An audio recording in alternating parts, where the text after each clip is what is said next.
This continues our leadership across the series by Beacon Legacy Group. This week we've got Chris Savage here, the founder and new owner of Cream City. So nobody better to bring in than a brand like Cream City. And so a lot of people do know you, Chris, that are going to watch this and listen to this, but a lot of people still don't. And so I think it'd be really cool just to kind of give an inception story of Cream City when you became involved, when you bought the business to kind of where we are today. Okay. Well, we bought the business January 1st, 2013. So we're celebrating going into 12 years. When we took over, it was a relatively small business.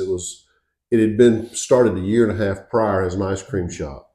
And so it was just starting to develop, and we saw the opportunity presented us to buy it. We bought it, and we've been blessed. It's been amazing. Yeah, so now you're over a decade into this thing, and such a beautiful brand. Everyone knows the sign, and over the last 10 years, I mean, that has just become part of Cookeville, right, and the consciousness of the town. Tell us a little bit more about the Cream City, just the brand and how you have grown that idea over time. Well, it all revolves around the sign, obviously. Yeah, We just have made that an integral part of everything we do. Up until this year, we sell T-shirts at the store and merchandise and stuff, but up until this year, everything had the sign on the shirt. You bought any shirt from the last 11 years, I've got one. they're the sign. This year we parted away with that, still with an ice cream theme, but a little more festive. Yeah. And we didn't put the sign on these shirts, and amazingly, everybody loves it, so we're happy. And it's so interesting when you look at small businesses, large businesses, and this idea around a brand. Was the sign there when you bought this business, or did you take that idea and make that a centerpiece of the brand? I'm just curious on that. It was there. Okay. That part of town is also known as the Cream City Historic District. Yeah. So you've got to. We just grabbed it, and we stayed with it, and that's the focus of it was, and we've just made it more part. Yeah. Of everything, and just double down there as part of the growth strategy with at least when we're talking about brand. Yes. One of the things that I find interesting, of course, we're a service-based industry, legal services, but economic downturns. And, of course, you bought this business in 2013, kind of after the 08-09 crisis, but there's been ups and downs. And right now we're in whatever you want to call it, some type of a slowdown. It could be a recession. People have talked about that now for a couple of years. When we talk about retail, food industry, and that kind of, spending, discretionary spending, how do you as an owner, protect against that and defend against that? And what's allowed you to grow through these downturns? We make a conscious effort with pricing. I'm always looking to see where that's sort of my deal is. My wife handles the marketing and all the front end stuff, and I kind of do the background of. We check the pricing on stuff just to make sure we're getting the best deal we can to keep our costs as low as we can to keep a competitive price for our customers.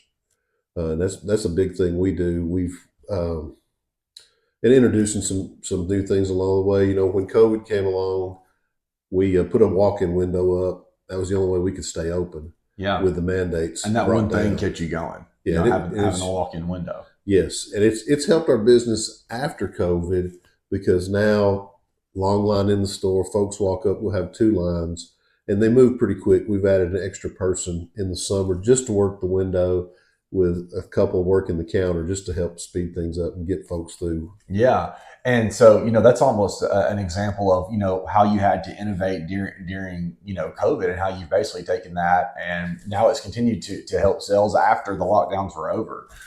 Which kind of brings me to innovation. What sets you all apart from, a Dairy Queen, getting a Blizzard at Sonic, all of these kind of corporate brands? We talked about the sign and, the Cookeville Historic District, but what about the actual service really sets y'all apart, in the marketplace? We have the best customers. They may be the same people going to Sonic, Dairy Queen, and coming to us, but we have the best customers. When they come there, they're gracious, they're kind, and in turn, we've told our employees, we're going to be gracious and kind, and we're going to do the best we can do to give people a positive experience when they come in there. Yeah. And we just try to treat people the way we want to be treated. Yeah, and I've always had a great experience just going through there. Usually, it's after some shopping or after something else we've done with the kids, and we stop by there, and it's always a really good experience. That's not an easy thing to do. I know that as a business owner, any business owner or leader watching this knows that keeping customer service at an acceptable level that personally treat people is not always an easy thing to teach. And I can imagine in your industry, there's a lot of new types of people that come and work and go. And how have you been able to train and incorporate that ethic into your business? Starts with interview process. Mm. We let when we interview, we let them know up front, we expect a nice smile. We expect you to treat the customers right. That's first and foremost for us, is taking care of our customer. And you can usually tell pretty quick. And I think we have a great staff right now because of that. And they've bought into, they understand, hey, this is the way I like to be treated as well. So they try to do their best with that. Your type of employees are they? Do you have lifers and long term employees, or is it a lot of college students and people that come and go, and then there's both are great. I'm just kind of curious on how you keep your business staffed and. They're all college students. A couple of high school Yep. students here and there, but the majority of our folks are college students. We do a mix of Tennessee Tech students, Hmm. local kids that have gone away to school, because when the Tech kids go back to their home for the summer job, the Cookville kids are back here and they want their job. So we work it out that way to try to keep a nice balance of not always having to hire someone. Yeah, no, and that's beautiful. And people are always so shocked. How does Chick-fil-A do that? That type of customer service, and it's our pleasure. And you always see namely high school, college age, and they have grown that to one of the largest companies really in the nation. And I can just tell that you've done a great job with staffing, and that's Thank you. a lot of food services. That's a big problem, and I think that's been one of the keys to success, as well as the delicious, ice cream and other products that you've got. Um, Other product offerings, as you've kind of taken it from 2013 to now, what are the things that you've been most excited about, like your favorite product, and do you have any new things that you would like to reveal to the community on what you're working on now? Well, this year, just in the past few months, we've actually brought out three new items. Okay. The first item is our ice cream nachos, and we make our own waffle chips in house, like our waffle cones, and it's a nachos with homemade waffle chips. As more people eat it, the word's getting around and they're enjoying it a lot, and we're getting new customers all the time talking about that. Ice And cream nachos. yes, Yeah. and our next thing is we've introduced our ice cream flights, and that's where you can get four separate, smaller size scoops Mm-hmm. and try four samplings of ice cream at the same time. Yeah. And it's large enough to share. Two people can share. So it's pretty good servings. Yeah. And then Well, there's so many things to choose from. I'm sure that actually is a big hit. It makes that easy. Hey, let's just do a flight. Let's get four different flavors and go. yeah, it's great for folks who want to share. You're on a date. Mm. It's a nice, it doesn't set you back a lot. You come over there, you guys can share your two favorites with your friends' two favorites, and they have a great time. Yeah. The other thing is, we've been trying to do this for a long time.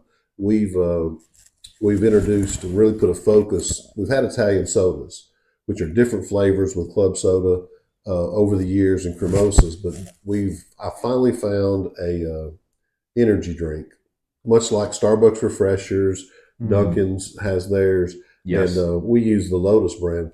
It's plant based and Okay. uh, good flavor, mixes well with all of our Tarati syrups, and so we now have sparkling refreshers, and they seem to be popular. We're loading up TikTok with a lot of things, and we're Love starting it. to see the feedback of people coming in and ask for specific stuff that we've introduced there. Yeah, no, my wife just asked me, hey, one of those, you see like other companies like Brick Nutrition, and it could be other just big energy drink brands that have had things forever. But as we go into summertime, and I'm an avid coffee drinker, I too want to try new things. And so this Italian soda, caffeine's obviously a part of the dynamic, right? Yes. Okay, I just wanted to make Yes. sure. But The essentially, Lotus drink is now the regular Italian soda right. is just it's like a basically like a Sprite, no caffeine, but whatever flavors you'd like. Okay, and so this new Lotus plant-based version has got caffeine. It's Yes. got sweet different flavorings in it, and that's really what sets you all apart from. I think Red Bull is disgusting, for instance. You know what I mean? And so, Yes. okay, Yeah, I'm of the same. I don't like the Red Bull. There are some energy drinks that I do like, hmm but I like our Lotus, and that's usually what I have now when I want an energy drink. and and so this is a leadership series, and we're really diving into products right now and things, and I just find that so fascinating. When I often think back to like Ben and Jerry's, put their politics aside for a minute, but they opened up this ice cream shop in Vermont, Yeah. and then had all this success. And what you're doing here locally at a different scale is what are we doing in off seasons essentially? Ice cream nachos, energy drinks, Italian sodas. I just think that's so interesting. As you look to the future with like expansion, are there any ideas to expand? Or is it really a really local business that you just want to, increase profits, impact more customers here in Cookeville? As our business keeps growing, we haven't found our limit where we're at, Yeah, and so that's a big thing for us.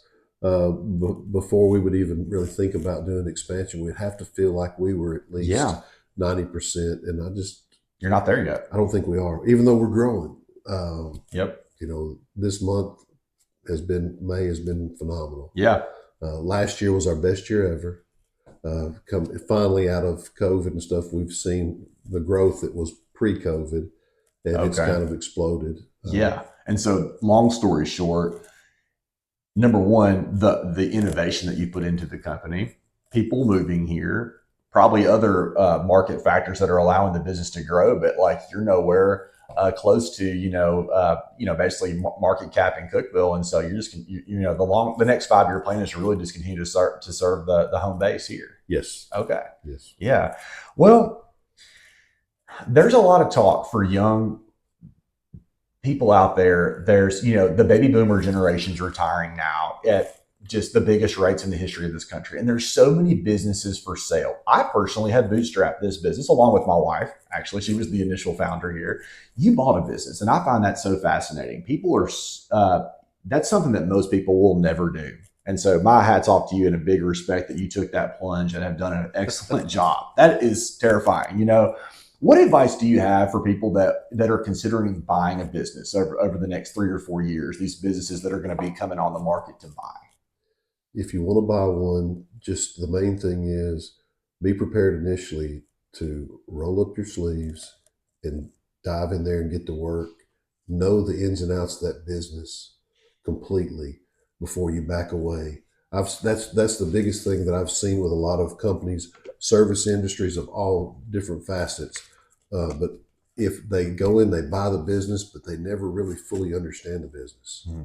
They know most of it, but then they back away. They let everybody else do it, and they don't know it themselves. And I think that's the key to it. Because before we took over, my wife and I actually worked in the store for a month. We worked the month of December prior to taking over, just to learn everything before we took over, Yeah. uh, and just to learn. And so I think that was key. And then we both worked there.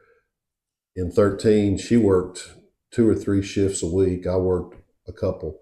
And it was so we could learn the business in and out, figure out what was good for our folks, make adjustments as we saw fit, and went from there. And I think it goes without saying, you probably had many weeks early on that were north of 40 hours a week. Would that be a fair assessment? Yes. Yeah, Yeah. probably north of 50 and even 60-hour weeks early At on. times, yes. And I think that goes to something. There's so much right now in society that talks about work-life balance, and that is fine. There's nothing wrong with people working part-time, 30 hours a week, 40 hours a week. I think that young entrepreneurs just don't understand. Like, you've got to be willing to achieve the goals that you set out, and that requires a lot of suffering at times. We talk about that here. Grit's one of our company's core values, and it's what are our goals and how do we get there? And I think, if I'm not mistaking you, one of it is understand the fundamentals of what you're buying. I've recently seen a couple small restaurants close here that were purchased and then they closed, and probably the founders didn't investigate as deeply as they needed to. But secondly, you can't shy away from the hard work. Yes. Yes. That's the key to it is the hard work initially. And then you'll receive the rewards over Mm-hmm. time. That's the good thing about it is it will have you will have your balance where you're getting to the 30 hours a Mm-hmm. week, Mm-hmm. even 10 hours a week. Yeah. And you can enjoy the fruits of your labor. But it's like anything. You don't plant an apple tree today and come out a month later and have apples. It's years. And it's the same way with a business. Yeah, yeah. It's simple philosophies, but they're it's easier said than done, isn't it? Yes. At times. Yes. Yeah. Well, I would like to end with this leadership across the table here. You know, we knew you, Chris, from last year. You came and spoke at our previous Rise and Shine group that we've had in town, and a lot of people again have gotten to know you through the community over the last 2 years, and not everybody, but. What is the biggest piece of advice that you would just like to say, you know, as a leader, leadership advice that's made, you know, you and your wife successful and that you would like to impart on the viewers? Trust. Trust the process. You know, you hear that all the time, but if you really, work the plan, work hard. That's the key to it initially. You can take a break later on. You have to reward yourself along the way. But don't be afraid to work hard. Don't be afraid to take a chance because it may work out. Just like our ice cream nachos. Sounds weird. You know, it's out of the blue. It's going to be a phenomenal asset for us, I think. And that's don't shy away. Don't shy away from taking a chance. Yeah, I love that. Trust in the process and don't be afraid of risk. Calculated risk, but you got to be bold. Absolutely, yes. Yeah. Well, I love that. Well, that concludes our talk with Chris Savage on our Leadership Across the Table series this week. It's been a pleasure seeing you again, man. Yes. And best of luck for the rest of the year. Thank you.